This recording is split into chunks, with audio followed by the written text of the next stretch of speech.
پی آئی اے کا پروازوں کی بحالی کے فوری بعد معطل کرنے کا اعلان سامنے آیا ہے۔ قومی ایئر لائن پی آئی اے نے ترجیحی بنیادوں پر سعودی عرب اور متحدہ عرب امارات کے لیے بعض پروازیں بحال کرنے کے اعلان کے بعد فوری بعد اسے معطل کرنے کا اعلان کر دیا ہے۔ اس سے پہلے ترجمان پی آئی اے نے بتایا تھا کہ قومی ایئر لائن کی پرواز پی کے 731 آج شام 6 بجے کراچی سے جدہ روانہ ہوگی، پی کے 213 رات 10 بجے کراچی سے دبئی، پی کے 747 شام 6 بجے کراچی سے مدینہ اور پی کے 245 رات 11 بجے کراچی سے دمام کے لیے روانہ ہوں گی۔ پی آئی اے کی جانب سے جاری ہونے والے بیان میں مسافروں سے یہ درخواست کی گئی کہ ایئرپورٹ روانگی سے قبل پی آئی اے کی کال سینٹر سے ضرور رابطہ کریں۔ تاہم اس کے بعد ترجمان کا کہنا تھا کہ فضائی حدود بند ہونے کے باعث پی آئی اے نے اپنی آج کی اعلان کردہ پروازیں بھی معطل کر دی ہیں۔ یہ بات واضح ہے کہ گزشتہ روز پاکستان کی جانب سے بھارتی در اندازی کے جواب میں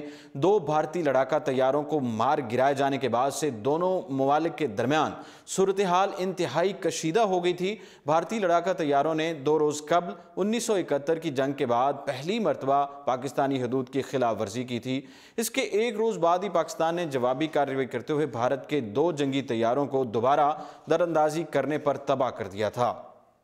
جس کے بعد پاکستان کی فضائی حدود میں اندرونی ملک اور بیرون ملک کی تمام پروازوں کے لیے بند کر دی گئی تھیں اور سول ایویشن اتھارٹی نے سماجی رابطے کی ویب سائٹ ٹویٹر پر فضائی حدود بند ہونے کا اعلان کیا تھا۔ لاہور، اسلام آباد، فیصل آباد، کراچی، کوئٹہ اور پشاور سمیت دیگر شہروں کے فلائٹ آپریشنز معطل کر دیے گئے۔ لاہور کے علامہ اقبال انٹرنیشنل ایئرپورٹ کے مینیجر کے مطابق چین کے گوانگژو ایئرپورٹ سے آنے والی پرواز کو واپس بھجوا دیا گیا، جبکہ اندرون اور بیرون ممالک آنے جانے والی پروازیں تاحکم ثانی روک دی گئی تھیں۔ اسی کے پیش نظر ایمریٹس ایئر لائن نے 27 اور 28 فروری کو پاکستان آنے والی پروازوں کو معطل کر دیا تھا۔ اس کے بعد سی اے اے کی جانب سے ایک اور اعلان سامنے آیا جس کے تحت جزوی طور پر فضائی حدود بحال ہونے کا کہا گیا تھا اور بتایا گیا کہ جناح انٹرنیشنل ایئرپورٹ کراچی سے 2 پروازیں بیرون ملک روانہ ہوئیں، جس میں ایک پرواز دبئی جبکہ دوسری مسقط کے لیے روانہ ہوئی۔ تاہم بعد میں سی اے اے نے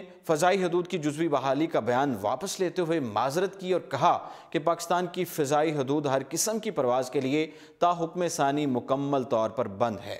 فی الوقت اتنا ہی اور آپ دیکھتے رہیے اردو پوائنٹ۔